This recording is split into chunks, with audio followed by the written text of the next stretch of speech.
Hey, everybody. Welcome to the Jim Masters Show live entertainment lifestyle variety talk show series. You know, you're starting off the show really, really great when an incredible, iconic, acclaimed songwriter says, I love your show open. And that's, of course, Madeline Stone, acclaimed Dove Award-winning songwriter extraordinaire. She's originally from New York, but she happens to be in Nashville. I can't believe she doesn't have any jet lag. She just got there not that long ago because she's working on projects, and she is acclaimed. We're talking about collectively 28 million in record sales. She's worked with some of the greatest artists of all time: Cece Winans, Roberta Flack, Neil Diamond, Wilson Phillips, Ray Charles, of course, our wonderful friend Lucie Arnaz. We've got other mutual friends, composer David Friedman, and of course, Sean Monica, and many, many others. And she's incredible, and she's a wonderful person. She's a fan of our show. She happens to be sitting right there with that beautiful smile on a Sunday. Welcome, Madeline Stone, to the Jim Masters Show live. It's an honor to have you here. Thank you. It's an honor to be here. I'm looking forward to this. I know, me too. And I really appreciate all the kind words you've been saying about our series and our show. We sort of do it, like I say, you know, we bring in the old school sensibilities of the Dick Cavetts, the Johnny Carsons, Merv Griffin, Mike Douglas, that warmth, that unscripted conversational style, but with a modern flair and a modern vibe. And you know, having you on the show is really fantastic because I said in some of the promos that if people have been listening to music of any kind, basically, for the last several decades, there's no way they haven't heard a Madeline Stone song. And your repertoire of material crosses a lot of different genres, which I think is really, really incredible. As I mentioned, collectively selling more than 28 million in record sales, songs recorded by artists all over the world. Winner of the Song of the Year and Dove Award, and congratulations for that, for the beautiful song. It's in God's hands now. And also, you've achieved pop success while simultaneously placing country songs with artists in Nashville, diverse artists. Some of the many, many that you've had an opportunity to work with who have recorded your work include Wilson Phillips and the wonderful Cece Winans, Natalie Grant, Roberta Flack, Ray Charles, John Williams, No Secrets, Kathy Troccoli, Anointed, Gary Morris, Jaci Velasquez, as well as Shelby Lynne, Lucie Arnaz, Lorrie Morgan, many, many others. And also, gang, for those watching, and we welcome everybody, all of our lovely viewers who are watching from around the world. Madeline has songs placed in major movies as well, like Stuart Little 1 and 2 and Ocean's 12. And she was discovered by the legendary songwriter Hal David. And that also led to wonderful introductions to recordings by Joe Simon and even Casey and the Sunshine Band as well. And she wrote for Sony Music for 15 years and is also signed to Warner Brothers Music. Madeline, that is just really the short list of a very incredible, iconic music career. How did you get started? How did you end up, you know, wanting to pen phenomenal music? When did it all begin? What were some of those early inspirations for you? Well, let's see. Was there music in the family? No. I mean, everybody in my family was really musical, and my dad actually made musical instrument cases, and he could play anything by ear. So he would bring home a guitar case or a violin case, so you know, and he could just pick it up. And actually, I could too as a child, but I was very musical growing up. I didn't really think about being a songwriter necessarily, but I wanted to teach music, I thought, or maybe be a music therapist and help people. That was my beginnings. And when I moved to New York after I graduated college, I got to go to this really cool party at a guy named Bill Box. That was his name. He had a show called Midday Live. Oh, yes, Bill Boggs, legendary host, Channel 5. Yes, and he knew a lot of very successful people because he interviewed them, as you do on your show. Yes. And he had just gotten a piano in his apartment. And I told him I knew how to play. This was at a party, so I went to his home, and he used to have these weekend parties, and I think I had written just a few songs at the time. And he was good friends with Hal David. So he had a dinner party for Hal David, myself, Hal's wife, and Bill. And I got to play live for Hal. And from then on, Hal David just became my mentor. He said to me, I want you to move to Nashville. I want you to learn how to write a lot. And we stayed in each other's lives, and he put me on the radio with him and all kinds of things. So, and that is where I got to meet Lucie Arnaz. It was one of Bill Boggs's parties. Yes, the incomparable Lucie. We did an episode with Lucie. Folks, you can see it on our YouTube channel, Jim Masters TV. And she's a wonderful friend, a wonderful person. And Madeline, it is Lucie's birthday. Happy birthday, dear Lucie. You. Happy birthday to you. Happy birthday, dear Lucie. We love you. Happy birthday to you. Yes, very nice. Happy birthday to Lucie Arnaz from Madeline Stone and Jim Masters. So you guys met and sort of teamed up, huh? So we wrote. Lucie had just broken up with somebody, and the next day she was at my apartment with a lyric. Wow. And that was the beginning of our journey as friends and as collaborators. And we wrote a wonderful song called "The View from Here." Mm-hmm. And she still sings it at times on her show. So it's really great. Yeah, it's amazing, isn't it? So things started really rolling for you. When did people start really realizing how incredibly talented, you are, and they wanted you to pen songs that they would sing? How did that process work? Were people coming to you? Were you pitching songs? How does that work? Once I realized I knew how to write songs, and I took the plunge, and I thought, I'm going to do this. I had my master's as a music and dance therapist. I was all that education, and I thought, wow, I love writing songs. I'm going to do this. Right. So I, on the advice of Hal David, I went down to Nashville and interviewed with different publishing companies, and I got a publishing company deal right away. So I packed my bags, and I moved to Tennessee, and I was they used to call it Tree International before Sony bought it. So I started there. I was the only woman practically. There were so many guys there, and country music was something I really didn't know how to do that well, but I I started writing with everybody, and I finally just found my way. I figured out what I could do and how I could write, and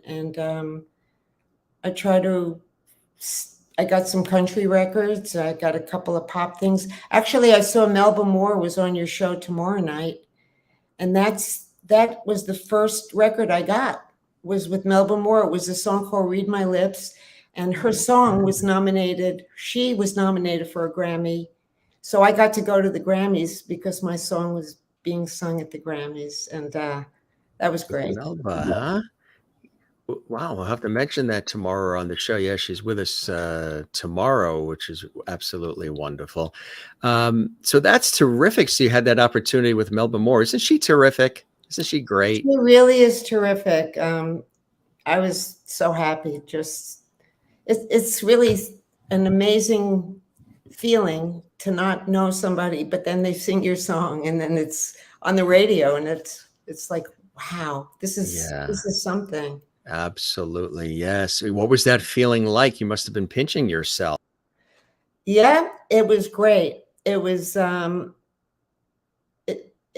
it just, I felt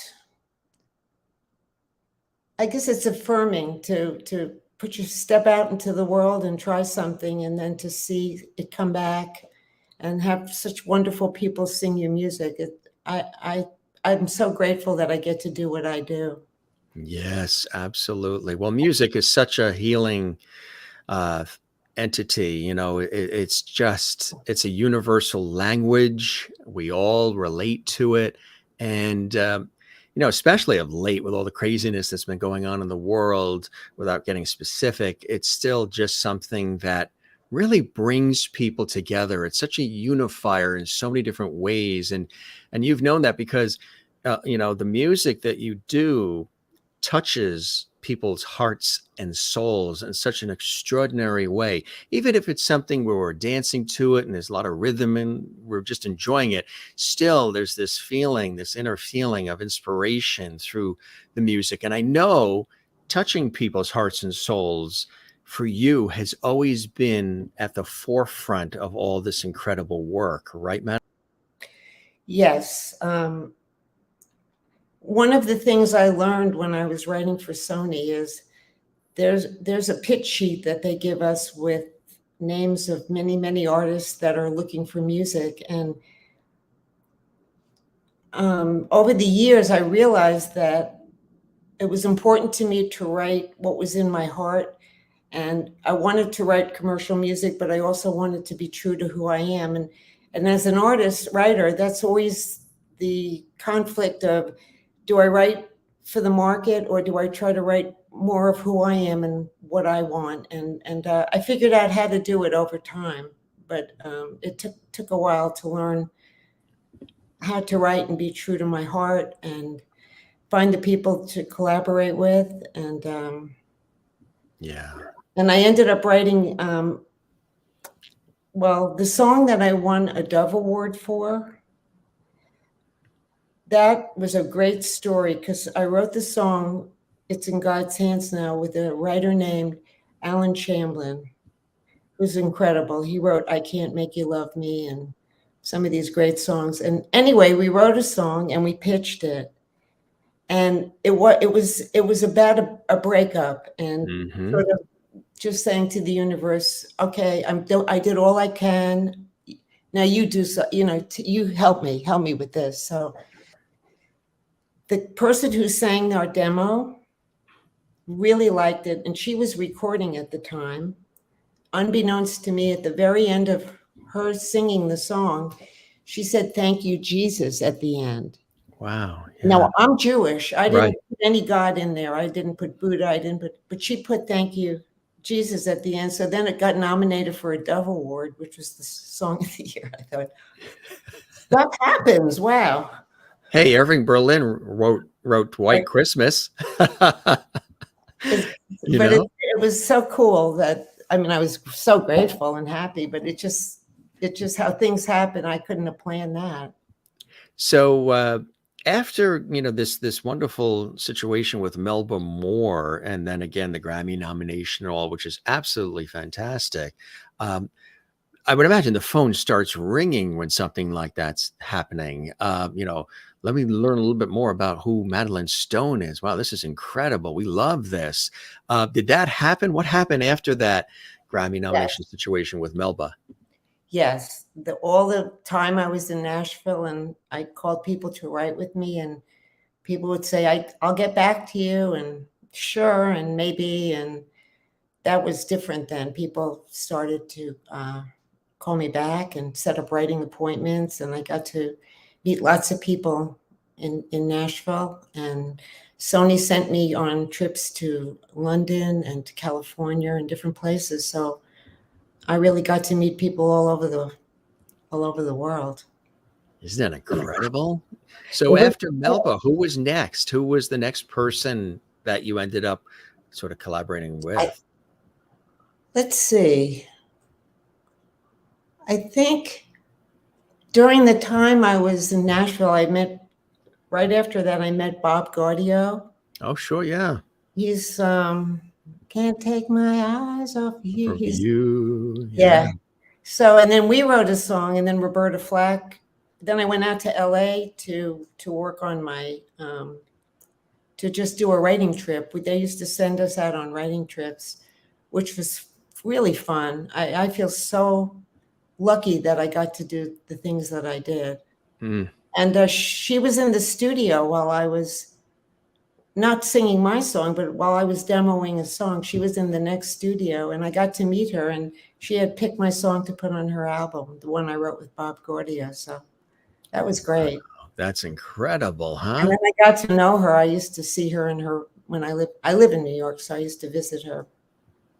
How often do you end up heading to Nashville? I know when you and I were chatting, you had said, Jim, we're actually going to do this at noon, right? I said, well, actually, it's 1 p.m. Aren't you in New York? He said, no, I just got on a plane. I'm now in Nashville. Yeah, the time was going 12 o'clock. I'm thinking, yeah, Central time. Yeah.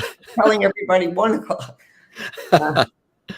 So I go a few months out of the year. Do you really? I have a lot of good friends here, and this is my second home because I lived here for 15 years. 15 years, absolutely. So when you're there, are you always working on projects? Are there artists there that you're working with as we speak?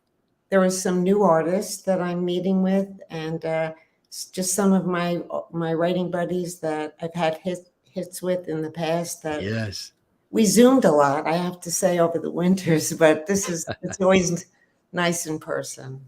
Isn't that fantastic to be able to do that when you stay in touch with great people as well over the years? Like you had mentioned, this wonderful relationship with Lucie Arnaz that continues even today. There's a great shot of the two of you. So you guys are always working on different things, and you've worked a lot with Lucie, huh, over the years? I've worked a fair amount with her, yes, and but we're more like family in a way. It's more of a friendly. She chose me to be her son's godmother. That's right. And so I get to see her personally, and it's their family is the best. Larry and everybody. They're like family to me in a way. Yeah. I haven't seen them in a while because this pandemic and everything. All this craziness going on, right? Exactly. But I try to stay in touch, and I'm in touch with my godson, so that's kind of like being in touch with them too. Isn't that fantastic? Look what we dug up. Ah. There I am in my first New York apartment. Isn't that something? One room, you could walk into the wall. But young Madeline there. Do you recall what was happening in this photo and when this was taken, Madeline, roughly? I don't know. I don't remember who took it. I look very seriously working. You are focused. Absolutely. I can't even, that little print thing that's hanging up. I'm just not sure when I threw that out, but there it is. There it is. I don't know where that came from. That's a great shot. When was this? Do you recall when this probably was? I don't. Well, let's see. It had to be. Does the print thing on the wall give you an indication? It must have been in the late 80s. Yeah. Or something like that before I moved to Nashville, because this is definitely my New York piano, one of them. That's the New York piano. And what is that fan on the wall? Gosh. When did that happen? You don't remember decorating with these things? Well, I think at the beginning of my journey, people donated many things to the apartments. You know, you move in and every family friend say, here, I've got this for you, and I've got this, and take the toaster and take the futon. And I'm not using this. Right. Actually, when I went off to college, my brother-in-law and sister gave us the futon. So it did work. Hey, hey, it didn't cost anything. Just they had to bring it over, and that was it. And we used it in college. That's fantastic. I mentioned, and there's so many wonderful experiences that you've had in this epic career and continue to have, Madeline. This is with the Sony Writers. Tell us about this. This is with our public. This is when I first signed there. That was my Sony Music hairstyle. And we were all taking a picture outside on the front. And I was very we just, those are some of those people in the picture are there's Walter Campbell, who I would turn songs into. He wasn't a writer. I think we were all together, the writers and the publishers. Yeah, that's Yeah, fantastic. what a group. Huh? What a group. What a group. Exactly right. Also too, that your background has included, as I mentioned in the introduction, working with a lot of fantastic people who are, additional legends in the business as well, like Neil Diamond. What a great shot that is of the two of you. Yes, that was in Nashville when I lived there. And Bob Gaudio, who produces his records, introduced me to him. And that was before they threw me in the pool. It was a pool party. You were thrown in the pool? Yeah, that's my claim to fame. After writing the song, we got it. What was the song with Neil? It was called "Let Me Be Myself," and it was really fun working with him in the studio and having Bob Gaudio produce the record. Oh yeah, he's just something else, huh?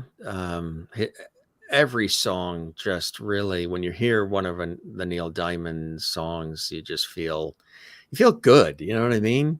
You just really feel. I have a friend that we always send each other songs, like songs of the day, what kind of mood we're in. He just sent me I Am. Oh I yes. sent him a Crowded House song. We do that back and forth. We just say hey, and then we send a song to each other. That is fantastic. You mentioned, and I mentioned the introduction being discovered by incomparable Hal David. That alone, when you look back at that, the importance of being noticed by somebody like that, but also having this wonderful collaborative sort of relationship with him. What was that really like for you? And how, for folks watching who've heard the name, but they never met the man, what was Hal David like? Hal David was a very gentle soul. And for those of you that may not know who he is, he was a lyricist with Burt Bacharach. And he wrote What the World Needs Now, Alfie, Raindrops Keep Falling on My Head, Do You Know the Way to San Jose? Just beautiful music. Yeah. He was a very gentle man. If you didn't know what he did, he probably wouldn't tell you. He was just very humble and humble. I felt I'm outgoing, but I'm shy kind of person. Like I'm not going to walk over to anybody and just like an extroverted introvert.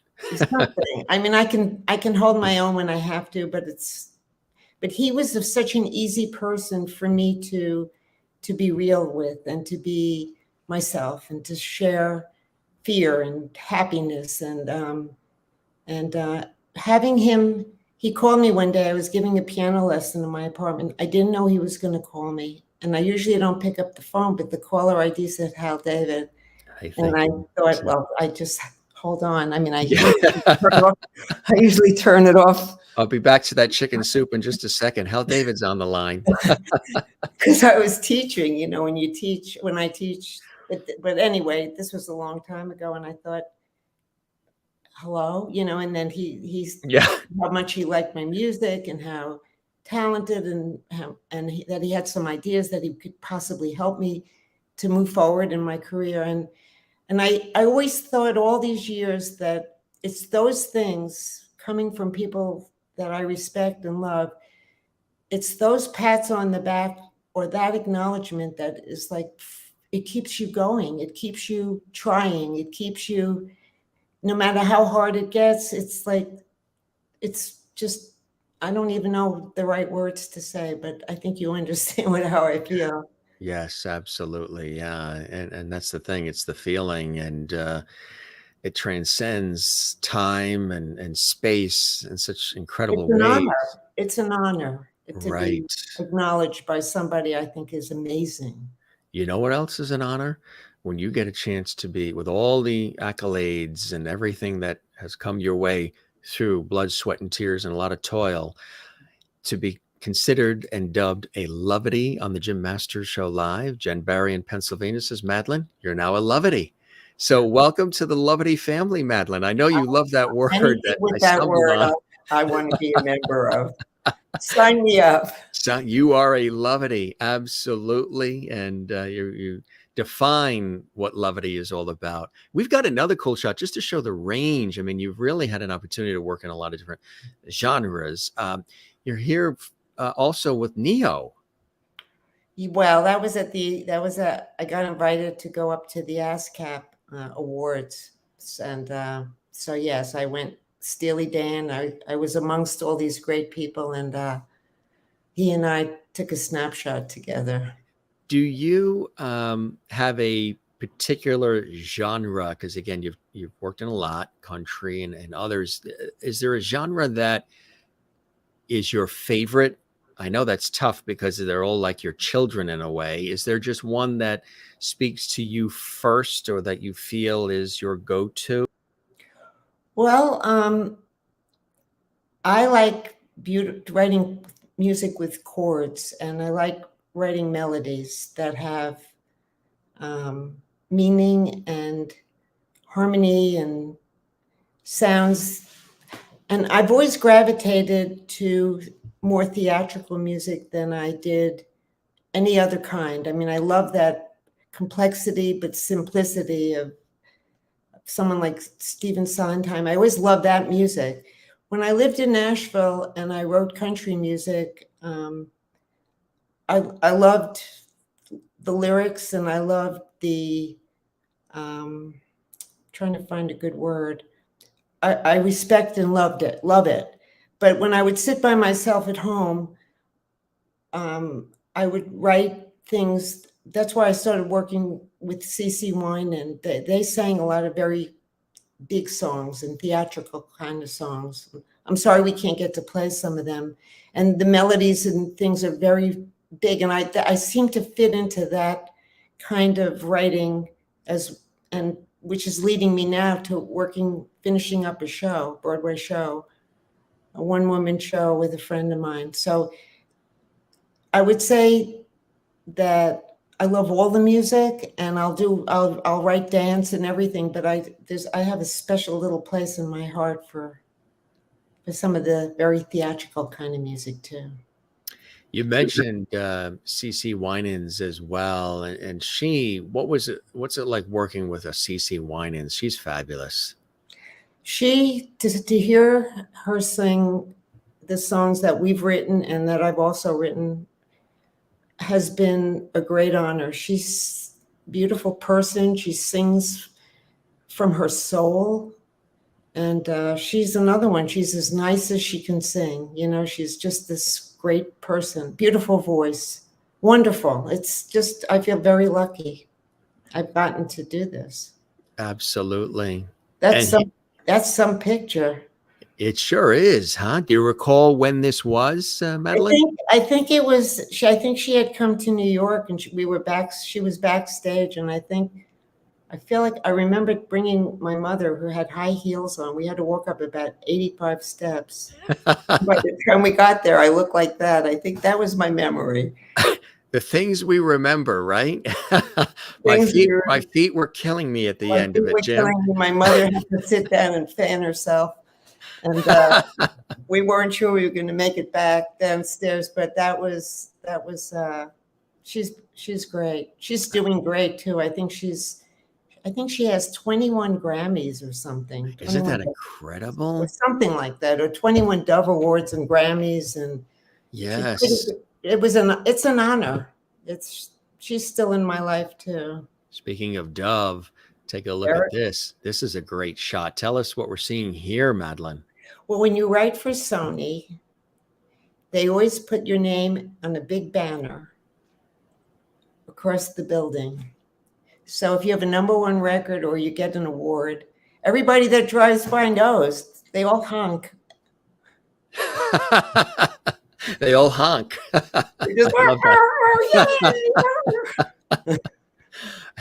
And do all the honks sound the same, or are they in different chords? Different chords of honk.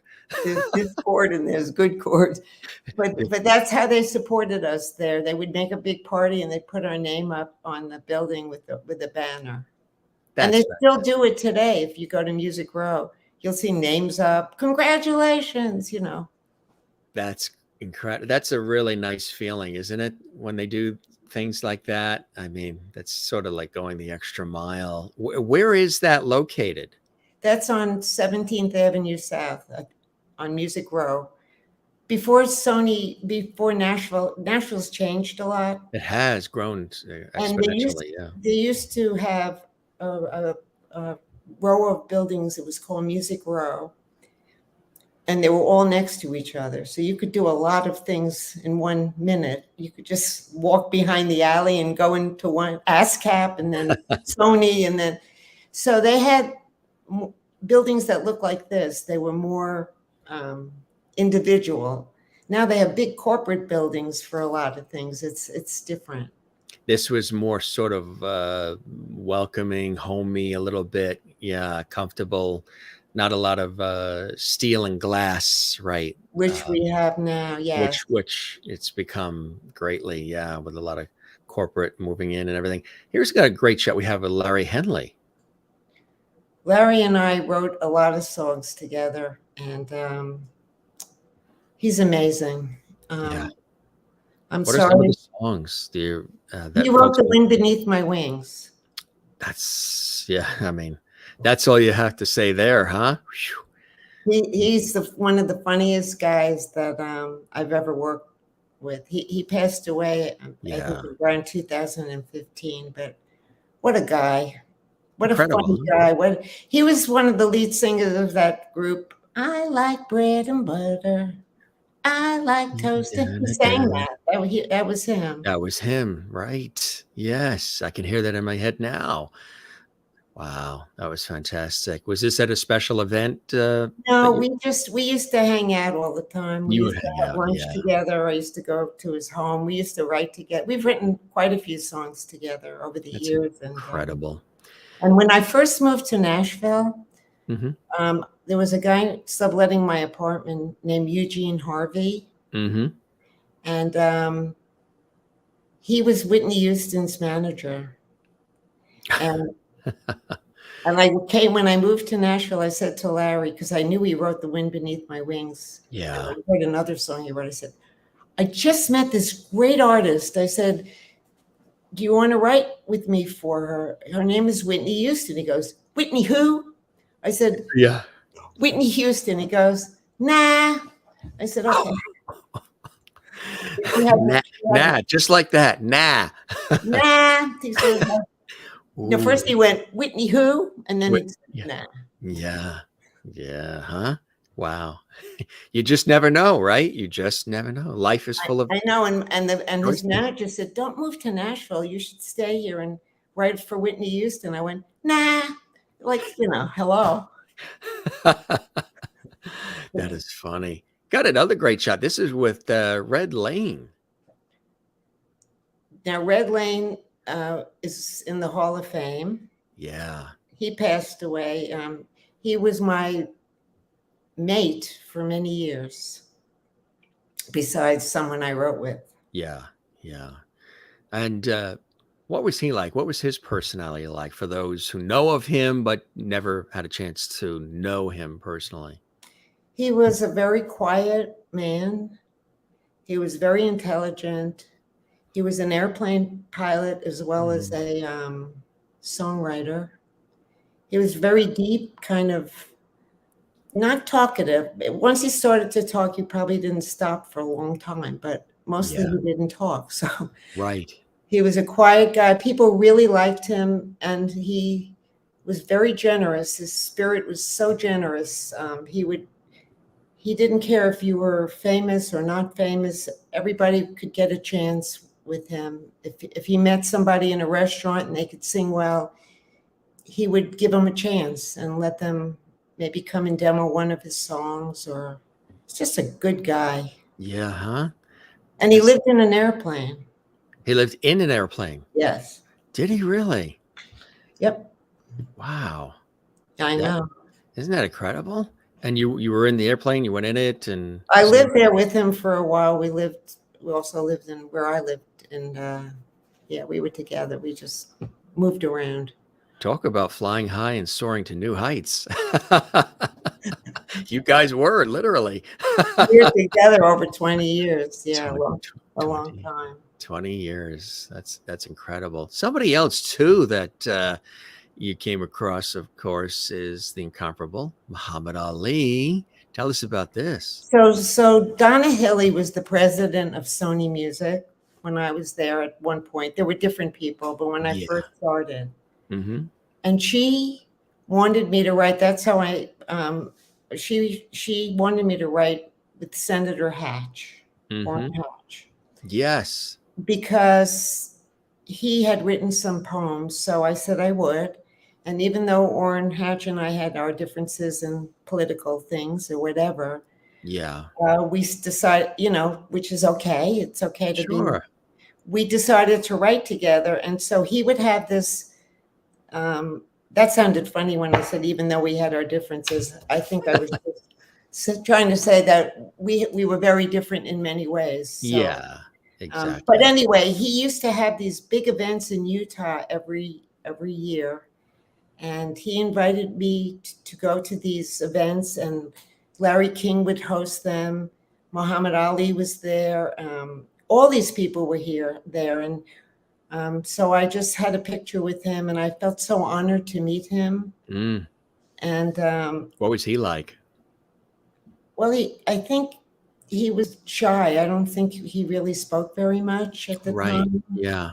He was just very shy, and lovely. Yeah. The greatest, as he would tell you as well.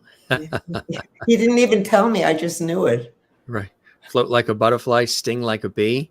Yeah. That could have been a song, right? Somehow. That could have been does this sound like a beginning of a song? Let me think about that. Yeah, that's right. But going back to meeting Orrin and getting this opportunity to be in Utah, Orrin and I had written a song for Hillary Clinton. So Jennifer Halliday sang it. So I got to go to the White House to an event for Hillary. And I've gotten to do and to hear Jennifer sing it. It was like unbelievable. So it's just been quite an interesting, I'm not sure what the word is, something. When you write a song, I know sometimes when people write a song, they have somebody already in mind, somebody that they want to sing it, somebody that they've already arranged is going to be the singer, the performer. And then sometimes it ends up where somebody is singing it and they take it to a level that even it goes beyond what the songwriter even thought, just in terms of the way they interpreted it and what they brought to it. That must be something fascinating for you too, to have that happen. And for you, how does that happen generally? Are most of the folks that have been singing your material over the years been people that you have already arranged for them to sing it and hoped that they would sing it? Or are some of them people where it just ended up in their lap and then they sang it and it went to new stratospheres, or a combo of all?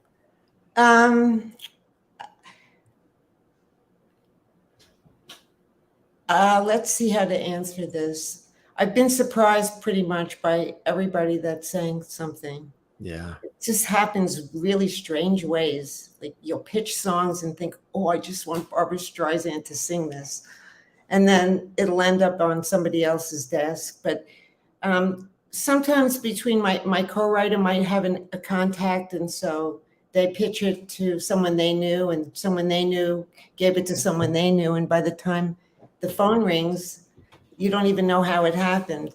And yes, it's so fantastic to think this is something I wrote, and this person, I don't even know this person, and yet they're singing it. They put it on their album. I still feel just like I did when I first got a record. I'm just so grateful. Yes. That I got to do this, the highs and the lows and all of it. Right, exactly. And that's one thing for people to remember, is that it seems in these industries that we're in that everything is always glamorous and perfect and easy and flowing, and that there's all these people who will, carry the luggage for you and everything else. And you end up doing a lot of this stuff yourself. And there are times when, you put your heart and soul into something, and then something, derails it, or something happens in life, like a pandemic. Things happen, and you just got to go with the flow, right? For those moments for you where it was a little quiet or what have you, what do you call upon? How do you dig deep? What do you allow to rise to the surface from within you, Madeline, to keep you going, to keep you wanting to pen these fabulous songs and share them with the world as you have so beautifully all these years? Well, thank you for that lovely compliment. It's like that song title, It's in God's Hands Now. I've had to really learn how to get rejected a lot and not to take it personally. That was a journey. It's a song, and it may not fit the person that I was hoping would sing it or change their mind. And yes, I was disappointed. And yes, there were times I felt like maybe giving up because there were too many disappointments in a row feeling.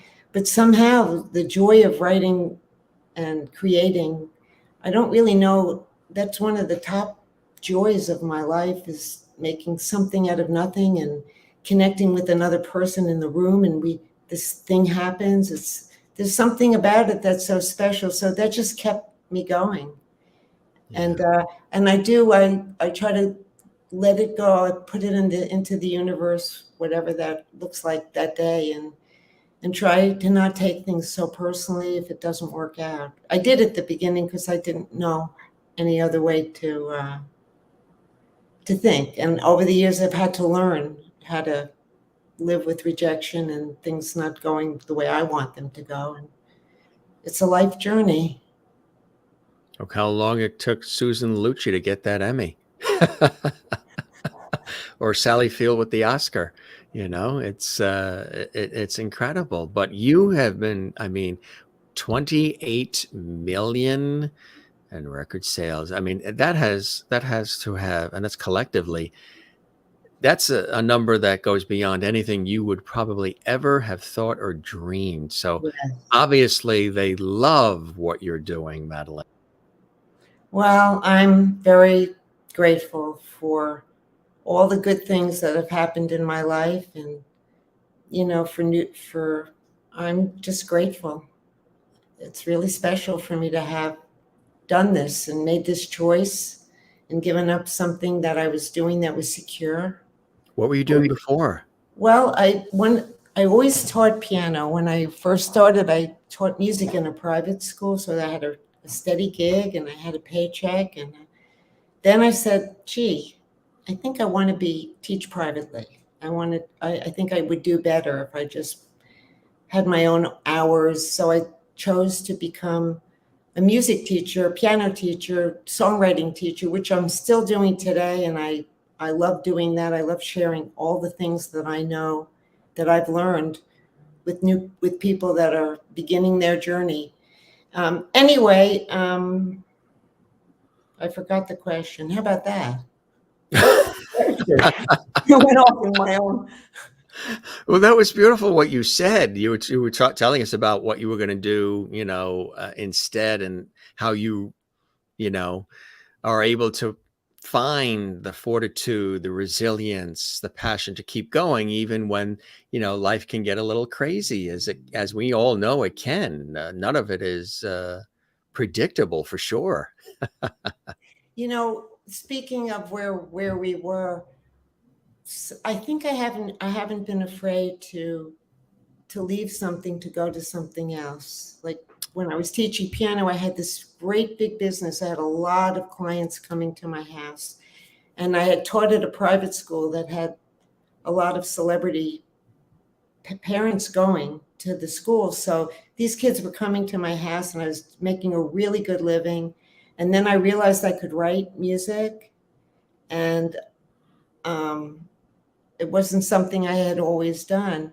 And then I met Hal David, and then I just moved to Nashville, and I lived in a rooming house with 3 other people after having my own apartment. I just moved to Tennessee, and start it all over again and wanted to give it I just wanted to do it. I did it.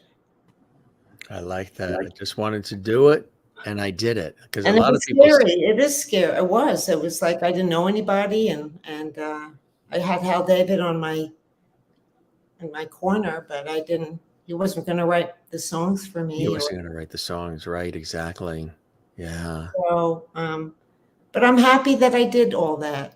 Yes. Because even now today, I wake up and I think I'm so lucky I get to do this. Even if nobody has recorded my song recently, I still feel happy to write them. Absolutely right. You mentioned some of these fantastic artists. We have covers too here. Cece Winans, this is that song. That's a fantastic one. And Wilson Phillips too, huh? I mentioned that in the introduction. How did the connection with Wilson Phillips develop for you? Well, I wrote a song when I was at Warner Brothers, and the song, I wrote it when I was out in California, and that was it. 8 years later, Richard Perry, the producer who produced Wilson Phillips, had it in his top desk drawer for 7 years. Mm. And then when this group came out, he pitched it to them, and they ended up recording it. How about that? Yeah. So you pen the material, and then for, again, the viewers watching, wondering how this all works. So you create the song, and then there are those who are out. You don't have to knock on the doors of others. And in the beginning, did you have to do that? No, I have to knock on the doors too. You're still doing it. I have to knock on every single. This is still knocking. This thing is mine. There's the knocking hand right there. There's the knocker.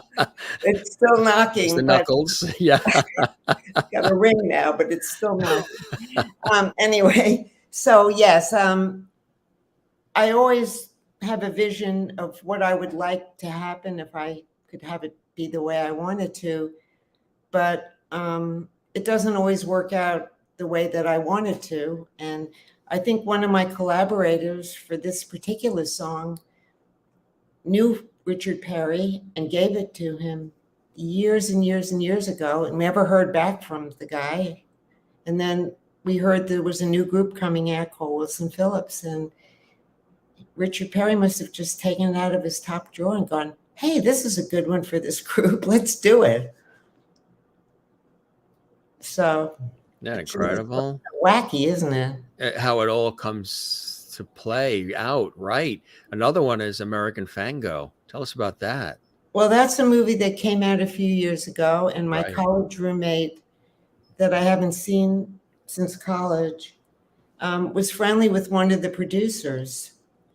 And we were talking on the phone one day, and she said, "Oh, they need music for their movie. Do you want me to put you in touch with them?" And I went, "Sure." So I got to get 3 songs in that movie. That's the group. And a friend called. That was a friend that called me and asked me. Isn't that incredible? I tell you. See, if you had to make a chart of how do I get things recorded? Yeah. Like if you really have to know, like somebody said to you, "What do you do? How do you do this?" Right. Yeah, I'm sure there's people watching. I don't know. You just keep doing it. You just we just do it, and it just goes and flows, right? It's just, well, there's no real A to B to C to D. You write and you get out there, and you can't quite understand it all. What are some of the things that inspire you? I mean, obviously, and I've mentioned this before because I'm one of them too. You're an observer of life. You're observing probably constantly all the things and people and just all of it, nature, anything that's around you. You are feeling it and you're absorbing it 24/7. And a lot of that becomes the inspiration for this fantastic music. Tell us about that. Yes, I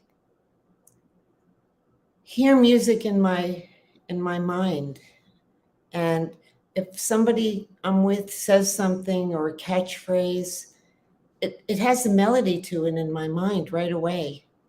And I'll just sometimes put it on a little tape right at the moment or write it down. And I really feel for other people. I'm probably a very empathic and sensitive person, and the world around me has so much. It has so many tears and so many good things and hard things, and I just absorb a lot of that. And my mind puts everything in music. It just, even when I try to do self-talk to myself to get myself in a better place, it's always in music. Like I hear music for things. It just sort of becomes music. Do you see, and I had a guest that was on, I think it was maybe Lacey Carpenter, the fiddler and violinist. She's in Nashville. She's a great friend. And she was a guest on our show several times. She's brilliant. And she's got a song that she just did with Billy Gaines where she was performing, and it's like rising in the charts. And she mentioned something, I forget the actual description, and he's coming on the show too. There was a description that she had, and the minute she said it, I was so in tune with it because I got what she was saying. She was talking about this uncanny ability, and there's an actual, I don't know if it's a medical description or what it might be, but where you can hear sounds and see them as shapes. Does that make sense? Like certain sounds have shapes and sometimes even color to them. Whenever you hear them, there's already you're humanizing them in a certain way, and you're creating a shape based on the sound that you're hearing. Does that fit Madeline Stone as well? Yes, it does. It fits me as well. I too hear sounds, and I see them in sometimes color and sometimes in different shapes. And and when I'm writing too, I see the melody in shapes, and I can tell if I haven't connected things together because the shape isn't fitting together. It's like I see it visually almost, and I can say to myself, yes, this is really going to work, or I can see that the melody's doing this and the shape is wrong for the chorus.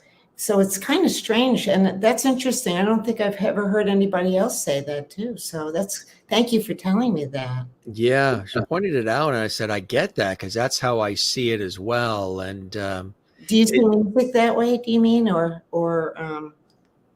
yeah, it's a very uncanny thing. Well, a number of people have said things to me, which I've gotten in tune with, and some of them are at expert levels. And in my professional work in television and radio, some of them, after we've had chats, have pointed these things out. And I mentioned it a couple of times on this series too. And I think it's kind of cool because now I can define, not label, but define a few things that I've always felt since childhood. It goes back to childhood. And I'm sure you're the same way. I already get the vibes that you're the same way. And that is operating from a higher consciousness. So really feeling everything. And you want to feel it all. You want to go to a movie theater and be in a communal experience with everybody. And as the Titanic is sinking, we're all feeling that, at least while we're there. Maybe when everybody was fighting for a parking spot to get in there, maybe when everybody was waiting online, pushing and shoving to pay $12 for the popcorn, not so much. But when we were there, they created an atmosphere, the film creators, directors, producers, writers, actors, all of it, this momentary communal experience where we all on a human level felt the same thing, that felt of the sadness, the loss, all of it. And it's a beautiful, beautiful thing. So the higher consciousness thing that I've heard multiple times said to me from people who don't even know the other person said it, is tying into really feeling things and wanting to feel things. Music for me, I don't smoke, but I call it my cigarette. It's my go-to. It's a must. It's on. It fills the house, whether it's the turntable, the boombox, the cassette, the CDs, the downloads, whatever it is. It is something that, though the sound of the instruments, the sound of the melodies, the sound of all of it, the lyrics, just floods over me. And it's really interesting too. Now, this, I don't know if this sounds a little strange too. I've mentioned it to a couple of folks that have popped by our show who are in the musical realm. I said, I'm not necessarily, if you have to, you have to, but I'm not necessarily a super fan of music that is in a little earbud that's shoved deep into my ear canal. I really would rather have it coming out of good speakers, filling the room and bouncing off the walls and just creating this sort of deeper, warmer feeling than just have it compressed into my ears. And I also love music. A lot of music comes at us, towards us, but I really love when music is coming from behind me. It's behind me and sweeping over me. There's just something grander, bigger, more encompassing when it's enveloping me from behind. Does that make any sense to you? Yeah, it really does. There are almost no words to describe the amount of emotion and connection to life music brings us. It's hard to, I understand it. It comes in every pore of our body, every being, and it vibrates, it's sound, and we feel, and we reach out to other people, and we isolate, whatever we're doing, I do understand. You know what it made me think of too? Before I started writing songs, I got my master's as a music therapist, and I worked at the Lighthouse for the Blind for like just a year or so. Isn't that absolutely exceptional? Music therapy and doing that with the blind. That's beautiful. The kids were sitting in their chair and they wouldn't go near each other. They just sat near each other. Some of them were blind and were emotionally retarded as well. And the music would go on. I'd put on the music or I'd play something, and they would actually stand up if I said, please stand and get in a circle, and they'd hold each other's hands. You couldn't get them to even go near another person until that music went on. Yes. So I think that's kind of another way of acknowledging what you're saying. It really reaches people. We have an aunt who has Alzheimer's. She's in her 90s now, about 94. God bless her. But, she's always got a smile on her face, and she's always very caring and loving, but not necessarily remembering who's who anymore. But when she grew up actually in Austria, and they live in New England. And when she's in the kitchen and something comes on the radio, a song, something that may be similar to something she heard as a child, all of a sudden her eyes light up, and she's going to it, and she's connecting with it, and she is in a zone. She might not remember, where the toaster is, or that's a cousin, or that's a niece, or that's the daughter. But something about the sounds and the music trigger, and she lights up, and it's as if everything has been washed away that she's currently experiencing. And I've pointed it out. I said, oh, just let her right now. This is, but it's, they'll say, but it's only fleeting. Hey, fleeting is still Present. living. It's still now. How beautiful that is to see something triggering her childhood, her past memories that are at least coming in that fleeting moment. And when she hears music pop on, that's exactly what's happening. That's incredible. It's so incredible. And I think one of the reasons I still enjoy and welcome students and teach them is because it's a connection with helping people not only learn a craft, but connect emotionally to their craft. Music gets us through so many things in life, and brings and gives us so many memories. You can remember the first dance you had with your boyfriend or anything. I think that's one of the reasons I enjoy teaching, because on my journey of learning all the things I've learned in this industry, I want to share what I've learned with other people too. You know, I want to help. I've learned so much, and yes, the music, and it makes us alive even inside when we makes us happy. It makes us sad, everything. Absolutely right. The range of emotions. The other thing too, which I think you are as well, which is probably why you're able to pen such brilliant material. In addition to that being told operating from higher consciousness, which I keep hearing, the other two things that people have constantly said, and saying it more than ever, again, without realizing, and then I've really tapped into it, emotional intelligence, just, having empathy for others, high level empath and intuitive, how I've been described in addition to the operating from the higher consciousness. And I'm so in tune with that. I get it. Now there's finally these definitions, like I said, of things that I've always felt since I was a kid. And I think in addition to operating from that higher consciousness, you too are intuitive and are definitely a high level empath. Very much so.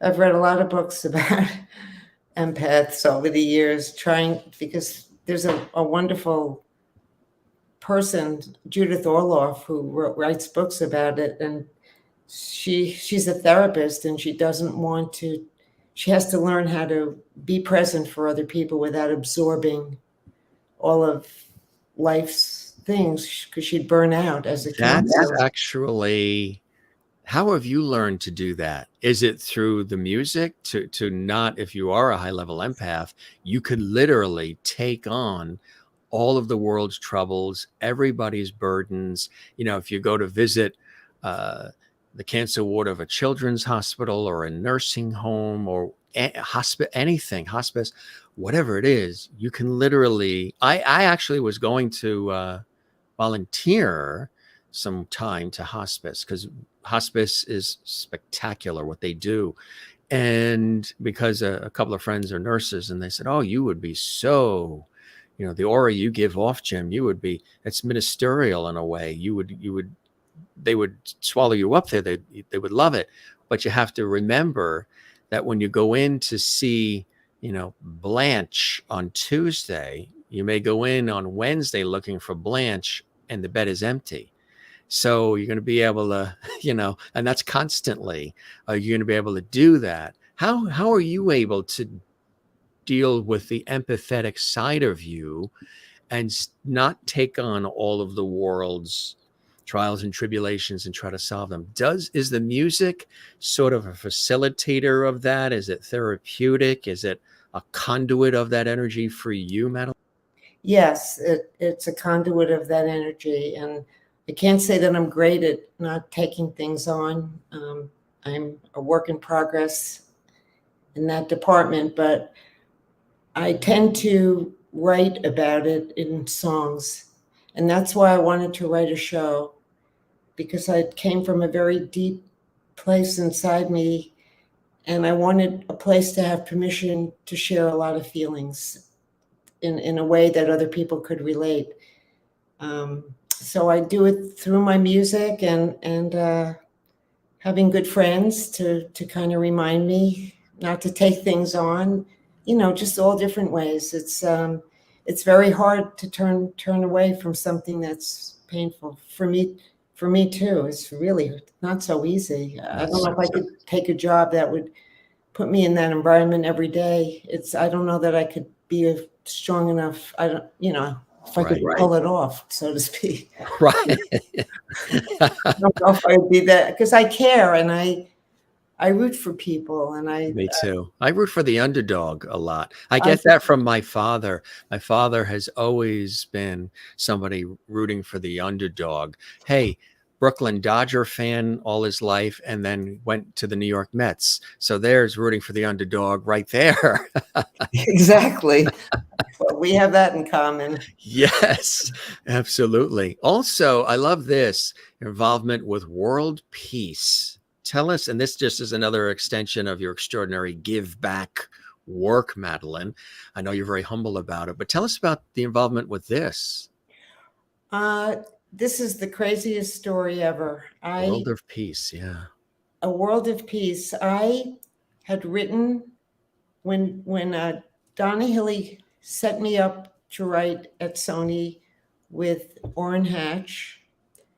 When she set me up to work with him, our song was on CNN over and over again. A woman named Inga Auerbacher, who's a Holocaust survivor, heard it on CNN, and she found my phone number and she called me.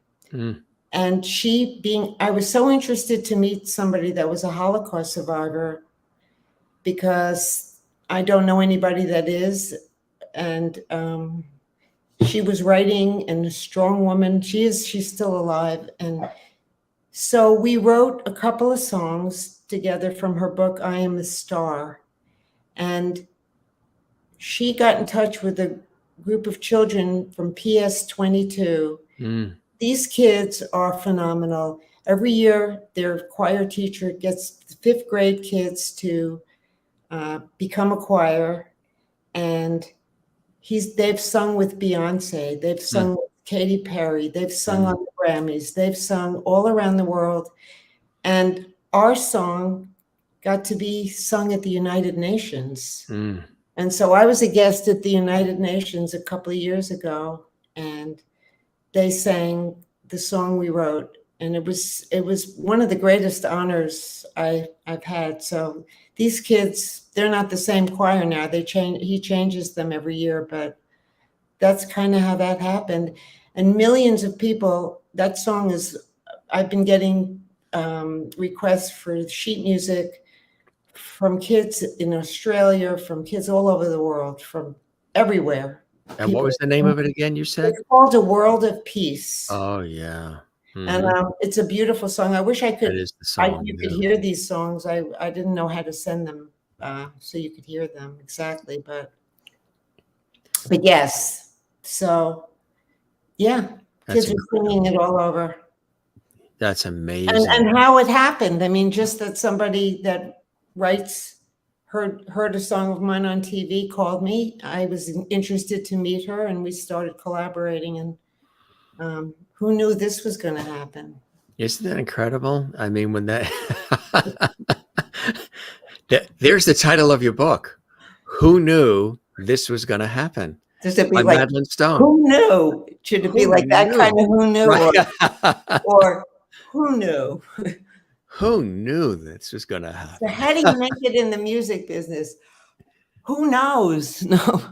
Yeah, like Joan Rivers. Can we talk? So yeah. Yeah, that's incredible. Now you mentioned the Senator Orrin Hatch song, and I know we talked about that. Sometimes it gets a little iffy with the copyright thing, but 8 Days of Hanukkah. Tell us about that. So Orrin was he was asked by his friends at I forgot his name now. He was asked to write a Hanukkah song. So he went ahead and wrote something and called me since he knew me and asked me if I would help him write it. And I did. And that's kind of how it happened. And I got all my piano students to come over and be in the video. And they all sang, and it ended up getting on the charts between Lady Gaga and something else. Orrin was so happy. And anyway, so that's how it happened. It was kind of just weird, but isn't it incredible? Wow, that's I've really. written Christmas songs and Hanukkah songs, all kinds of songs. What are some of the Christmas songs you've written? Well, I wrote a Christmas song for Cece Winans called "All Because a Child Is Born." Oh, yes. And I wrote a Christmas song when I first moved to Nashville for Gary Morris called "Every Christmas." Oh, I was so happy because he has such a good voice. Yeah. So I've written a couple of Christmas, and I'm still writing them. Wow, that's beautiful. Where can they hear all of this? Do you have a central location, like is your material on Amazon, Spotify, like probably everywhere, right? As you could probably tell after our conversation, I don't really always know it's on all my pages but I'm having somebody help me. We had a moment. That's an insider joke there. But if they go to Madeline Stone music, they'll hear. There's a lot of songs on the internet, and I do have to organize. There's some on my website, MadelineStonemusic.com, and there's some videos there and some music there as well. What about the chorus, the Who Am I? Who Am I was the song that was at the United Nations. It was from her book. That's the same chorus. You think that's one we might be able to play? I wish you could. I think you can, because we had to give a release to the United Nations, and I think we can. We'll give it a shot. Yeah, we'll see. We'll play it now, and thank you. Yeah, we'll give it a shot. And we'll see what happens, and then maybe we can. If something happens, I'll let you know, and then we can get clearance after or something. But here it is, gang. Enjoy.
At the United Nations. Yeah, that was amazing. You know what I love that you do, and I think it's fantastic. It shows that you're all in. The way you lean in, like with the conversation. I'm very much that way. I love the way you do that, and also you were leaning in as that was airing on the show. Just even seeing that happening with that international audience and the way that they responded. What was that sensation like for you? It was one of the greatest honors.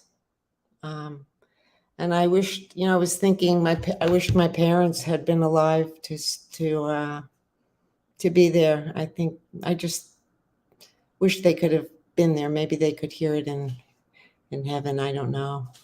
But it was a great honor for me, a special moment. They probably were It's there. big a moment as anything that's ever happened in my life. Just I came in the United Nations, they had a seat, it said Madeline Stone with my name on it.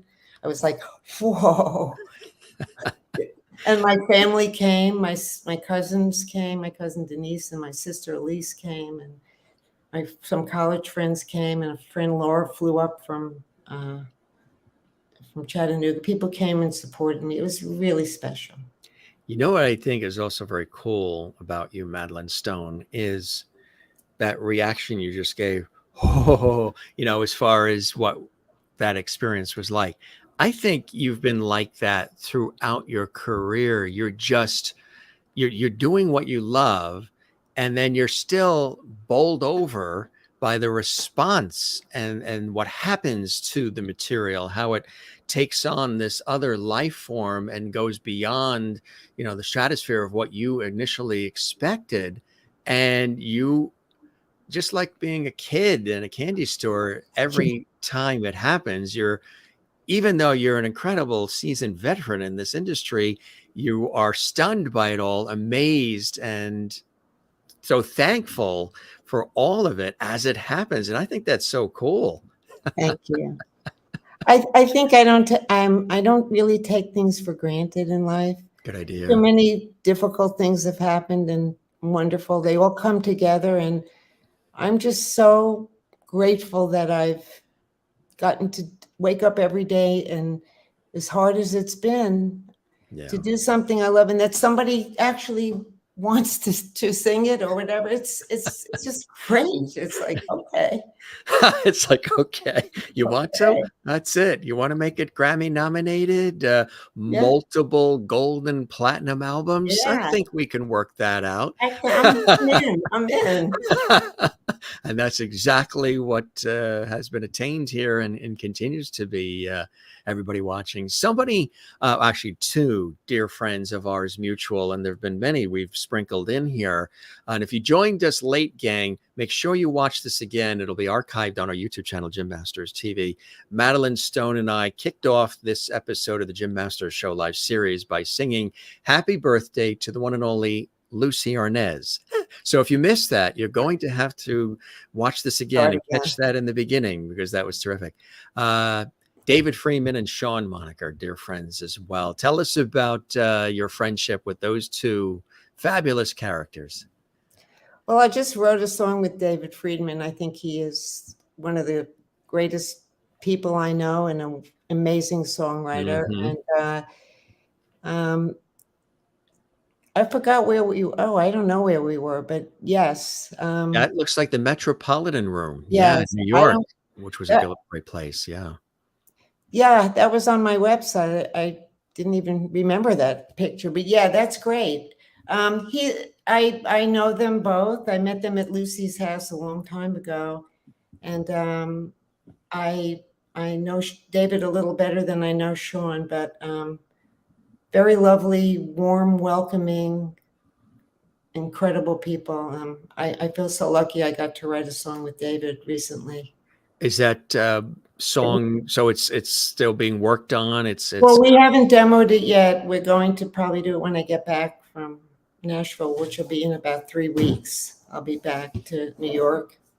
But I respect him a lot. He's a very honest man, and a very growing and encouraging friend, and had that wonderful collaborational relationship with Nancy Lamont, of course. Yes. David over the years, and it's We Can Be Kind, and he's in a similar mindset of kindness and empathy and growing and learning and searching inside for better ways to be on this planet, to ourselves and to others. So yes. Which is really, really essential and very, very important. We also have Random Acts of Chorus.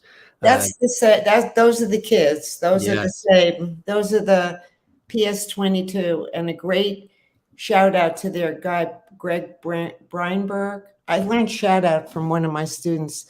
I don't know even what it means. So shout out, like say Brenda's watching. Hey, Brenda, thanks for watching. Yeah, one of my students said he was going to play the Moonlight Sonata one time. And he said, Madeline, I'm going to give you a shout out. I said, great. What's a shout out? So I thought I'd say it on. So to have anybody watching you want to give a shout out to? We know David Freeman and Sean Monica watching. Well, I want to Lucie Arnaz give a shout out to Sharon Vaughn. Sharon Vaughn is my collaborator for our Broadway show, our show that we wrote. And she's incredible. And it took me many years to find the perfect person to write with. We're at the last draft of it now, and then we're going to, get it out there and start pitching it. But I want to recognize her. She's great. That's beautiful. How'd you guys connect? How were you brought together? We connected, but in Nashville, there's a girl named Whitney Dane who's one of her great gifts, aside from picking hit songs for her writers and things, is putting people together. Yeah. So she introduced me to Sharon a few years ago, and it took a couple of tries for us to connect. But when we did, we wrote one song, and then I thought, this is the right fit for me to go on the journey of our show. So she's a great writer. She's in the Hall of Fame. She's written songs like My Heroes Have Been Cowboys. She's a real trailblazing woman, and I learn a lot from her. So I wanted to say something about her. Beautifully said. What do you do when you want to step away from songwriting, when you want just a break to reboot, refresh, reconnect with yourself, reconnect with nature, swim in the ocean, whatever it is you want to do? What are some of those other things that you like to do, Madeline, to balance it all out so then you can come back recharged, refreshed, rebooted, and ready to plug in and make it continue to happen? I spend time with friends. I love swimming. Like this summer, I think I swam been in the pool every single day. And there's a pool where I'm staying in this unit that I'm staying in, and friends come over, and I just, it's just, I'm underwater and I don't care. I'm flapping around. Happy girl. I love the water. I love swimming. I love the beach. I love, and I'm an ocean person too. Yeah, I love the ocean. You do too. Oh yeah, they have to drag me out of it. I love it so much. It speaks to me. It's something larger than me, and it breathes life. And I love the tide, and I love the how it's ever changing, and the sun rises from it and the sun sets in it. There's something very grounding when I'm swimming, boogie boarding, surfing, sailing, just floating in the ocean. It's just something that I don't fear it. I have respect for it because it can wipe me out if it wants in 5 seconds. So I think we have this mutual relationship where I respect it. It respects me. I don't push it, but I appreciate it and love it. And have, we grew up on Long Island, so the water is all around, and, the New England coast as well. And so oceans and water has always been part of the equation. A couple blocks from it here, it's something. We were in Florida on a family vacation, actually visiting family that lives in Florida. And I was in the ocean and the Atlantic, and the family was getting ready to pack up, and they're like, okay, Jim, let's go. I think they said Jimmy, because my father's always Jim, and I'm the fifth one, and James and the whole thing. So let's go, Jimmy. I said, where are we going? We're leaving. I said, why? And they said, well, it's starting to rain. I said, but I'm in the ocean. I'm already wet. Right. And they're like, no. Thunder, lightning, Florida. Let's go. But that kind of thing, my relationship with the ocean, and just walking barefoot on the sand. And they say there's something that happens when you walk barefoot barefoot on sand near the ocean, and your feet are sort of at the edge of the ocean and the water's just coming in, going over your feet. There's something that happens. There's a plug-in, a grounding with the earth that actually is a real thing that happens. That's extraordinary. I imagine that you're pretty plugged in by the ocean as well. Well, I think you described it perfectly, the way I feel too. It's majestic and awesome, and it's generations of life before and life to come. It's just beautiful. It's for me, it's I don't know. It's healing. It's a healing thing. It heals me to be there. It does, doesn't it? For me, it does. I love the water. I'm just happy in the water. Yeah. Maybe I'm a mermaid. I don't know. Start writing songs for Disney now. Your skin starts to get like those little crinkles because you've been in too long. Yeah. We go past that sometimes. Oh, remember that as a kid? You would look at your finger and say, "Why is my finger wrinkled?" Yeah, because you're in the water happening? too long. To notice things like that. There's probably a lot of people that didn't notice.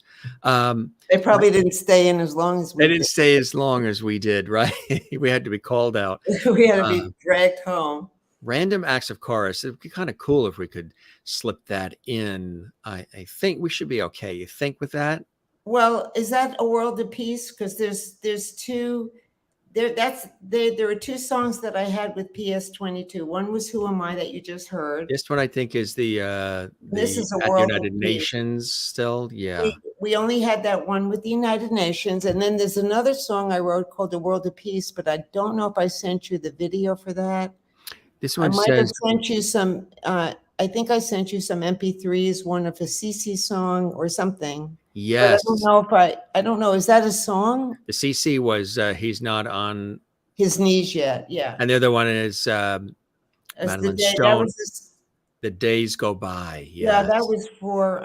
that was for Hillary Clinton. I don't know. I don't, it's so funny because I didn't realize some of the songs I sent we couldn't really play The copyright thing. because I know. of that. So I just put Triggers all the I didn't know I was gonna get arrested for sending them. So your own stuff, right? Isn't that crazy? I didn't know that was gonna happen. So It's I tell you, some artists they go nuts. They're like, "That's my music. That's my own stuff. How come I'm getting a claim on my?" I know I own my own copyright, and they're still gonna arrest me. So forget about it.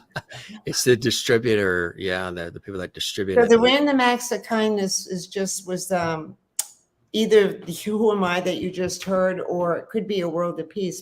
But I think I don't know what it is. I don't know. Let's take a look, yeah, and then we can maybe touch on it after. Maybe this is the one we heard already. That was Who Am I? Okay, this is A World of Peace. Yeah.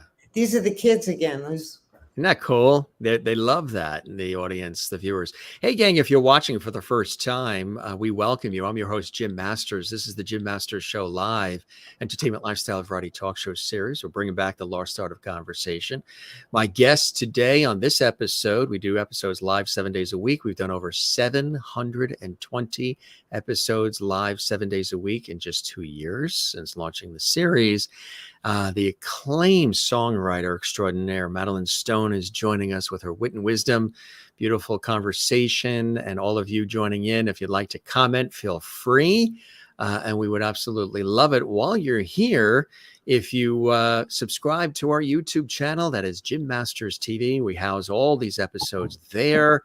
And if you're enjoying this episode, and again, you see that button that says subscribe, right? That red button. There's no cost for that, gang. Just click that and click the notification bell so you never miss any of the episodes, and give this episode a like, and definitely leave a comment for us on the YouTube channel. If you're enjoying this conversation and any of our episodes, leave a comment on the YouTube channel and give us a thumbs up, like that big thumb you see there.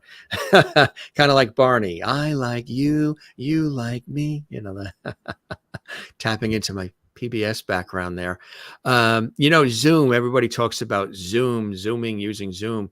Remember when Zoom was a kids show on PBS? Got to zoom. Yeah. Zoom. Boston, Mass. 02134. Now everybody says Zoom for the technology. Always needing some random acts of kindness, and in this case, random acts of chorus. World of Peace, the incomparable Madeline Stone. We got a special song for you. We hope you like it. Oh, I'm sure. It might sound familiar.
$1.5 million children, Jewish children, singing along with you today.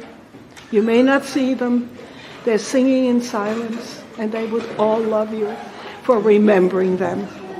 Thank you. Thank you so much. Thank you, Inga. We love you. Thank you.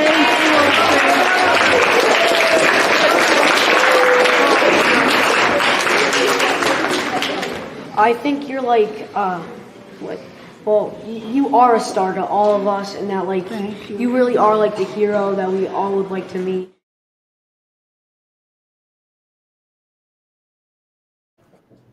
That was beautiful. Like you were saying, we both discovered as we were airing it what that actually is. That's very special. It's not World of Peace, but that is, like you say, the work tape of Who Am I? Tell me about that. Yes, Yeah. That's when I went to the school. I went to Very Staten moving. Island, and that's Inga. That was my collaborator who actually survived the Holocaust. That was her. Oh. Yeah. Wow.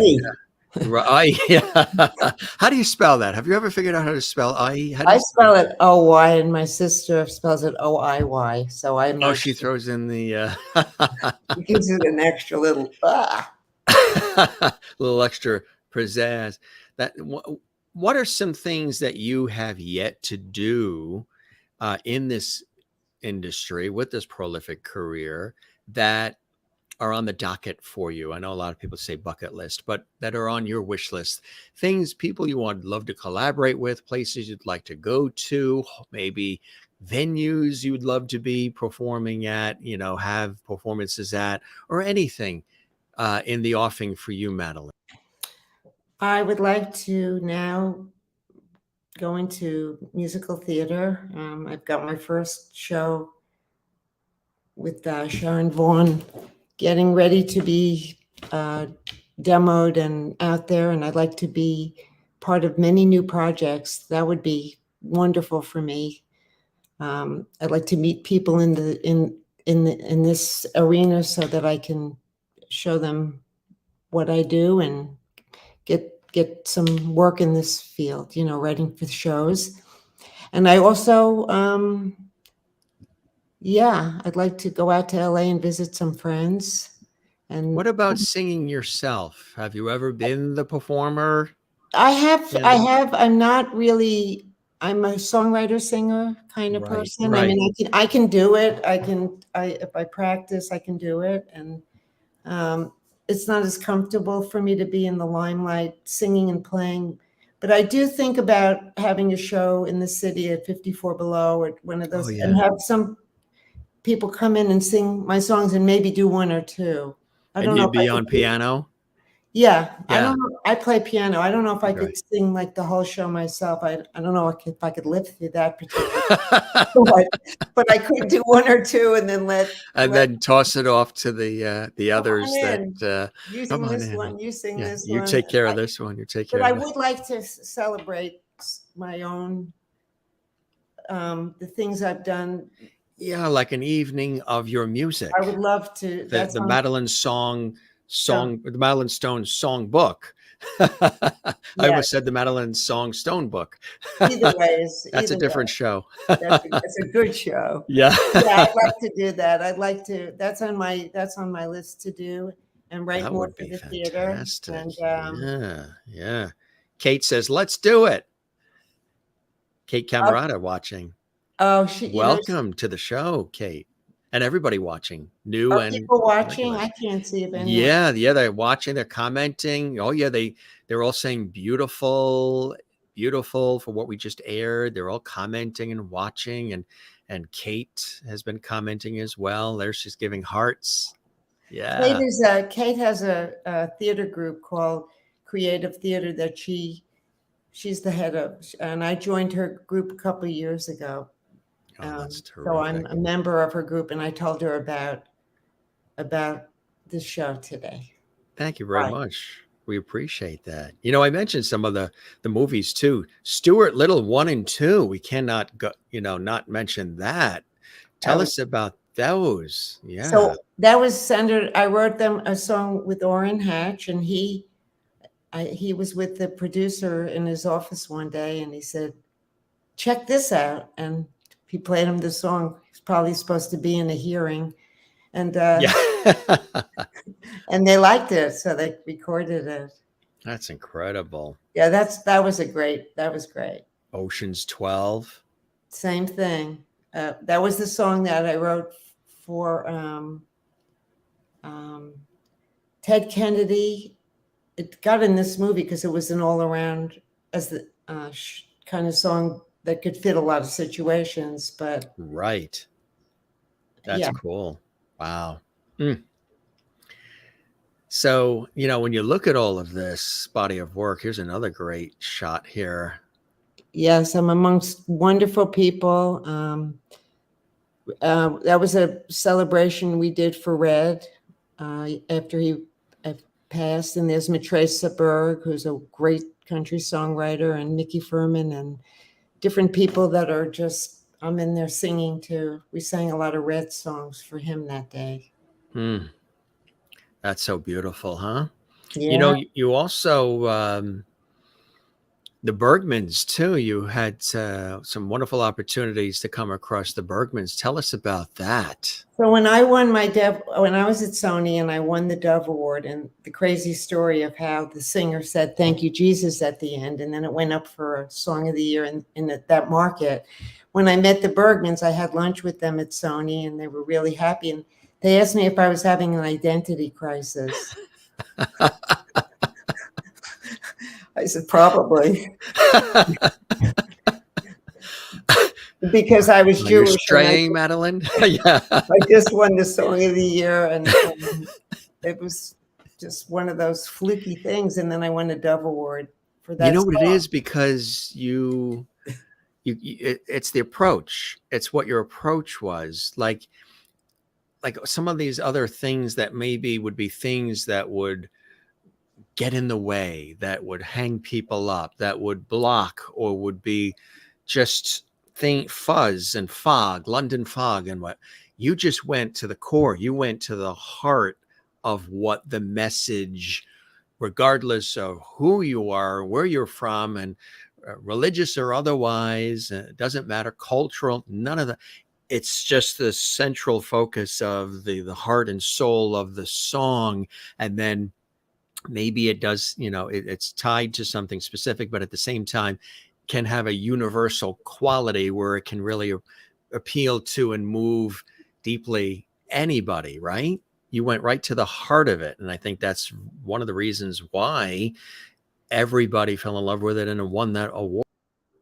Yeah, and it wasn't really a religious song. I mean, the singer thanked, she's the one that said thank you, Jesus, at the end. It was really for everybody's song. But and that's great. I'm just honored to have won an award and had a Song of the Year with that. But yes, music brings us to, for me, has introduced me to all these amazing people in my life.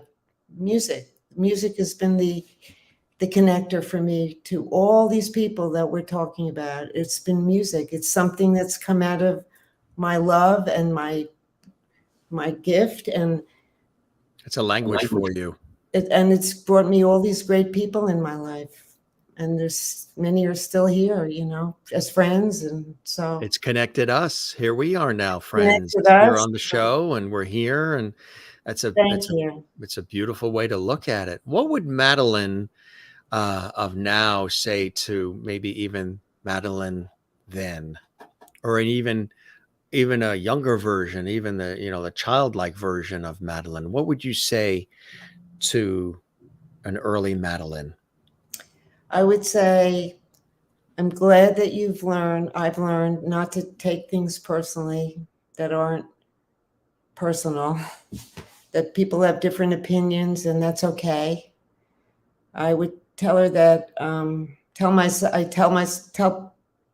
let's see, how do I word this? I'm glad that I let myself follow my dream, and as hard as it got, I didn't quit.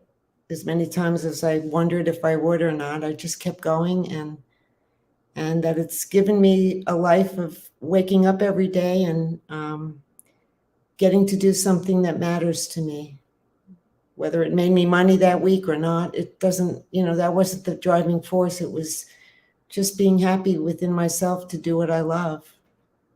So I'm glad that I stuck through it, and I took the hard knocks, and I made me stronger and wiser in some areas. Some I still work on, and I'm glad I can share them with other people today and help them too. Mm-hmm. Absolutely beautiful, folks. So now when you listen to material by Madeline Stone, I think you're going to have an even deeper appreciation, because you've had an opportunity during our conversation to meet the woman behind all of this incredible music. We're talking about years and years of phenomenal music. And again, like I said, you've had an opportunity to really touch upon several different genres of music, which is really exciting. I mean, you've written hits for pop and Christian and country and R&B genres and more, and just loving the ride, even working with Scott Scoville, right? Yep, he just told me he recorded 3 songs. Do you know Scott? I haven't met him. Love to welcome him on our show, but we haven't met personally. I'll tell him about you. Appreciate that. I'll introduce you both. Appreciate that. Yeah, he's terrific, isn't he? He's lovely. He's a lovely guy, and he's always wanted to be an artist, and now he's finally taken the plunge.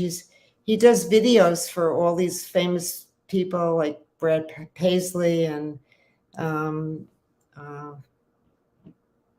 can't think of his name, Trisha Yearwood, Garth Brooks. He does all their videos, Moo TV. And I think several years ago, he chose to finally allow his gift to be heard. And now he's making albums. He's traveling with Brad Paisley in Europe. And he's kind of new at this, but I wrote a bunch of songs with him a few years ago, and now they're coming out. So that's great. I tell you, not too shabby to be doing that right now, huh? That's beautiful. That is really beautiful that he's doing that. I'm sure he's on cloud 9. I'm making a note to let Scott reach you when I get home, when he's home. He's in Europe now, but he'll be home. Right. Yeah. Anybody you think would like to pop by our show? We have so many people in all different backgrounds of life and levels of celebrity have joined us here, and from Broadway to Hollywood to television, music, film, stage, culinary arts, comedy, sports, inspiration. It's like an old school talk show, variety entertainment show where everybody was a guest on Carson and Cavett and all the rest. But we throw in a modern twist and a modern vibe as well. I want to make mention, because I think it's essential to what you do. I know we focus so much on all these hits and all these songs and all these fabulous artists, but you are also what's called a creative music coach. Tell us about that work, because that I know is very near and dear to you as well, Madeline. Well, I still teach to this day. I take students on, welcoming happily. And I feel like I have a lot to offer as far as teaching them how to play an instrument or teaching them how to create a song. I call myself a creative music coach because I make the lesson appropriate to who that person is, to what their need is. There's no one book fits all, one size fits all. And I've learned so much about life and about daring to live boldly in my own that I just want to share it with as many people as I can, how I can. So isn't that beautiful? You know, I love when people do that. And I love, because I'm in the same mindset. You could easily rest on the laurels. You could easily have your feet in the sand in South Florida or a tropical island somewhere with a banana colada, and you're in the hammock flowing back and forth in the warmth, just on the contributions you've made to music, the arts, and our lives already. 28 million record, the whole thing. But you have this keen and uncanny desire to want to pay it forward in so many different ways. And that's a beautiful thing, because not everybody takes the time to do that. But that's really a reflection of who Madeline Stone really is. You're somebody who has this deep desire to want to continue to give back and try to make the world a better place for us all. And man, we need that about now, don't we? We need that about now. And I think that's how I got to where I am. It's just great people, great encouragement, that stuck by me through it all and taught me that I'm a student of life. And I just, whatever I learn, I want to become the teacher if I can to other people. So it's beautiful. It really is. Full circle for you, Madeline. Thank somebody you. that's watching, that's always here with us, including our viewers, our international viewers who watch live around the world. We welcome and thank them all, and all the comments that have been happening. And we encourage folks to watch this episode again, or if you're watching this later on in the archives on our YouTube channel, Jim Masters TV, we thank you. Somebody who's always here, he's usually down below with his cigar and his martini. Mr. George Burns is with us. Hi, George. There he is. Everybody loves when he makes his appearance. You see his little cigar down there as well? Yep, it's wonderful. Hi, George. Yeah. He said you knocked it out of the park, kiddo. He absolutely loved the conversation. He learned a lot. He knew about all this great music and these hits, but he was always looking forward to meeting Madeline Stone, the woman behind it all. And he loves it. He sends love from himself and from Gracie. My aunt collected dolls. And when he turned, I think it was either 99 or 100, she collected the official George Burns doll. It got passed down to me. We brought it on the show when we were doing a nostalgic episode 2 years ago. And then everybody says, keep bringing George back. So he comes in towards the end and he checks things out and he says hello. And he said, you knocked it out of the park, kiddo. He loved every second. I will take that compliment and put it right here. Right there All from the George. other ones from today. Thank you. And the name of the song you said that won the Dove Award? It's in God's hands now. And remember, he played God in the movie, the Oh God movie. So Full circle, Madeline. Full circle. I hope you you. enjoyed the time with me as much as I have with you. I and really know did. Thank met you. the expectations that you might have had as well. This was really fantastic. And Yes, it was. everybody's been commenting throughout too. And thanks for all the comments. But I really hope it met the expectations. You enjoyed the time with me as much as I It absolutely. really did. I feel this is going to go in right into that little spot with the rest of the good stuff. Oh, wow. I Thank you. appreciate that. Thank you. Well, you're now a Lovety too. So with all these accolades and awards that you have, I tell the guests, there are Oscars and there's Grammys and Tonys and Peabodys and there's Emmys Loveties. and Yay. there's Loveties and Doves. Now you're a Lovety on the Jim Masters Okay, Show. good. You're Thank the you. best. This was really beautiful. And thanks for all the time too. Thank you. Thank you. And thank you. The pleasure is all mine. I want to just show you some of the Lovety coming our way here. Will Elliott, Cabaret Singer Showcases, says, wonderful show. Thanks to both of you. Thank you, Will Elliott, for joining us, and hope Thank you, Will. Continue to join us here on the show, my friend. And Juanita here watching from South Africa. This was a great conversation. Thank you, Madeline, for spending time with us and sharing your wonderful life story. Thanks for watching, Juanita. Linda in Florida. Thank you, Jim, for having Madeline on your show. Please have her back. We will keep the porch light on for Madeline. Shannon says, may we all continue to transcend the divides. Thanks for this interview. Shannon Heather, you are very welcome. Kathleen Walker in New York City says, thank you for being here and sharing your life with us. Madeline and Merlin in Ontario, Canada says, I love how some kids really get into the song. When we were showing those clips, she was really, really loving that. And Jen Barry in Pennsylvania says, Madeline, thank you for spending time with us. Come back soon. Okay. Kate says, thanks, Jim. Fantastic interview with our wonderful Madeline. You are very, very welcome. To everybody watching and all the great comments coming in. Christine in North Carolina. Madeline, thank you for your musical contributions. You are so multi-talented, giving, and humble. This was a fantastic show. Enjoyed hearing your gorgeous music and learning more on your career. I second that emotion.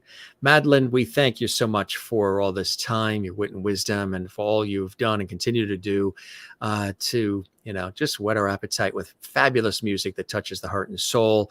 You're welcome back anytime. Spread the word about our show. We would love that. I will. And enjoy. I'll learn about the copyright this time. So I the stuff where it's just you and the piano in the living room, right? Yeah. You guys just in the kitchen doing it. Truly, truly a fantastic experience. Any final words about the show, the conversation, or anything you wanted to share before we go? Yes. Thank you for asking me very sensitive and important questions that I felt comfortable sharing with you. And thank you for having me. You are absolutely a delight, Madeline Stone. We will see you soon and enjoy your time there making more great music in Nashville. Jumping in the pool soon. Yay. Yeah, you're going to do it today? You bet. We're going to the ocean too. It is on the East Coast right now here along the coast. Mostly sunny, Sunday afternoon, 81 degrees, light coastal breeze. You go for it. That's it. I'm coming over when I get home. Yeah, come on over. Let's do that. I hope we break bread in New York or whatever when you're back. I would love that. We've got so many incredible mutual friends. Maybe we'll get with them too. And thanks for all the time and enjoy swimming. You too. And thank you. Bring the sunscreen. We got it. We got it. Thanks, Madeline. Bye, Jim. Thank you. Take care. Bye-bye now. Bye. She's headed out to the pool there in Nashville. There's no ocean nearby, but she's headed out to the pool and she can't wait to dive in. Boy, we dove into some great material, great memories, great conversation here on the Jim Masters Show live today, didn't we, folks? We did an earlier episode. Usually we do, evening episodes, but we wanted to do something in the afternoon special so she can get into the pool and I can get to the ocean. No, we wanted to do an afternoon show because it's nice, on a Sunday to do an afternoon episode. Madeline Stone, so humble, right? So humble, so endearing, so multi-talented. She's very, very humble about it all. So we'll do the flag waving for her. the amount of music that she has penned that you guys know with artists extraordinaire in all the different genres, as we mentioned, Wilson Phillips and Roberta Flack and Anointed, so many, Neil Diamond, Lucie Arnaz. Once again, happy birthday to Lucie Arnaz, who I believe is also watching. And just so many incredible folks and so many new artists too that are up and coming that she's working with. And, she's in New York, but right now she just flew to Nashville. Very kind of her while she's in the midst of working on projects to take time to join us here when she's, on a project situation there in Nashville. So we really appreciate her taking time to do that. You can find all of her material online, of course, and she has her website, Madeline Stone, and Madeline Stone Music. You can find it all there. And yeah, that would be nice. A PBS special of all her songs too. Yes. And if she's at 54 Below, we're going to hang there as well. And Lucie Arnaz, matter of fact, Lucie Arnaz was going to be at 54 Below this past weekend, and we were going to be there, but it's been rescheduled to next year. And we've already got our tickets held. We carried them over for next year as well. But good stuff, huh? She's extraordinary. We're talking about Madeline Stone. And she was all excited to be on the show. And we were all excited to have her here. She is a breath of fresh air. And again, what I love about it is she loves what she does. And she's doing it for the right reasons. The selling of 28 million songs collectively is not why she's doing what she does. She's doing it because she really loves to connect with people. She really loves expressing her desire to want to connect with people, and she certainly has with a lot of greats, a lot of legends, a lot of people of note, of course, as well, but also with all of us, everyday folks who just love what she does. And again, you probably didn't know that a lot of this music that we've talked about, like these movies and songs and soundtracks and all of this, we're talking about Madeline Stone here. And what's very, very cool, tomorrow we have Melba Moore, and Madeline paid homage to Melba because of the song that got the Grammy nomination, that penned by our guest today. Now, that wasn't planned to have Madeline today and Melba Moore, knowing that the two of them had worked together and there was a Grammy nomination that developed. It just happened. It's just, call it an inspired situation that Madeline is on today, and Melba Moore, music legend, film star, award-winning singer and actress, is with us tomorrow live at 8 p.m. Eastern, 5 p.m. Pacific, and they had worked together, which was extraordinary. Did you see the other episode the other day, a couple of days ago, when Kevin Eubanks was here? You know him, music director for The Tonight Show with Jay Leno. If you didn't see that episode, check it out. Lots of people are enjoying that episode. We had just an extraordinary conversation, great music, and so much more. Check that out. We also had Will Roberts with us recently as well. Check that episode out. Incredible actress, singer, and pianist.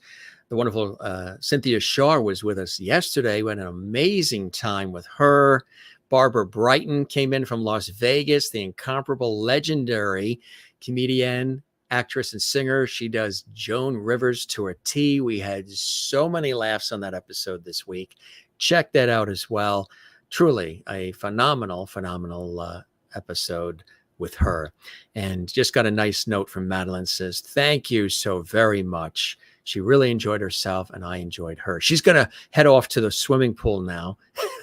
We're going to the ocean, which is just a couple blocks here. So we're going to enjoy the rest of our day. That's one of the advantages of doing the show early on a weekend. Jen says, fun show this afternoon. It certainly was. And to everybody watching around the world, thank you so very, very much for stopping by the Jim Masters Show live series. We hope you subscribe to our YouTube channel. Thank you, Jim. Enjoy your day. Bye-bye. See you tomorrow. Melba Moore's here. Great show. Thank you, Jim, for the early time. Enjoy the ocean. We had a wonderful, warm winter's day. That's right. We're in summer. You guys there in South Africa are in winter. Well, bundle up and stay warm. No swimming yet for you guys. And good stuff. Thanks again for all the lovely folks. We appreciate it. We encourage you to join us again. Give this episode a like. Leave a comment. Drop a comment on the YouTube channel. Let us know how much you enjoyed this episode. What are some of the things you enjoyed about this episode? When you leave comments on our YouTube channel, it actually helps our series grow. YouTube sees that. They take our episodes that we work hard on and they let them be seen by more people. When you give us a thumbs up, when you subscribe to our channel, and when you leave a comment, it truly actually helps us. It doesn't just make us feel good, because we really appreciate when you do that, but in terms of growing what we're doing, it actually helps us from a technical standpoint of growth. When you give us a thumbs up, when you leave a comment on the YouTube channel, drop a comment for us, and when you subscribe to our YouTube channel, Jim Masters TV. We love you all. Thanks again for being with us. What a great way to spend some time together. Like Carol Burnett said, I'm so glad we had this time together. Just to sing a song and have a laugh and sing a song and all the rest. We always sing great songs with you. The Song of Lovity here on the Jim Masters Show Live. Thanks for all these great comments, gang, and just seeing some more flooding in here to Lovity Hall. We appreciate it. You guys are truly the best. We don't say goodbye around here at the Jim Masters Show. We say see you later. Maury Loops, Slancha, ciao, cheers, hasta la vista, shalom, avida zain, sayonara. And we'll catch you on the next one. And again, don't forget, you can binge watch over 720 plus and growing episodes of our series on our YouTube channel. Thank you once again to acclaimed Dove Award winning multi-gold and platinum album selling Madeline Stone. She's extraordinary. Our guest on this episode of the Jim Masters Show Entertainment Lifestyle Variety Talk Show series. One more time, happy birthday to Lucie Arnaz. There's Madeline and Lucie, whose birthday is actually today, the day of this broadcast. And thanks to all of you. All right, we will see you guys soon. And Kathleen Walker says a good way to wrap it up. I love lovity. And Christine says, enjoy the ocean, Jim. Till next time, spread lots of lovity. We absolutely will. You guys spread it. Share the links on your Facebook pages and your social media. Gang, you can find me on Facebook, Instagram, and Twitter at Jim Masters TV. We also have our Facebook group, the Jim Masters Show Lovity Hall on Facebook, and we love that. And our YouTube channel, Jim Masters TV as well. All right. I think we've said it all. Now it's time to get to the ocean. I think that Madeline is already probably at the pool by now, since it's just steps from where she is there in Nashville. And it's time for us to get to the ocean. So enough chatting. I think we've done enough talking for today. We'll wrap it up and we'll say we love you all. Thanks for being with us. Be good to one another and be good to yourself. Take care of yourself as well. We'll see you on the next one right here. I'll be waiting for you on the Jim Masters Show Live series. Till then, be well and cheers.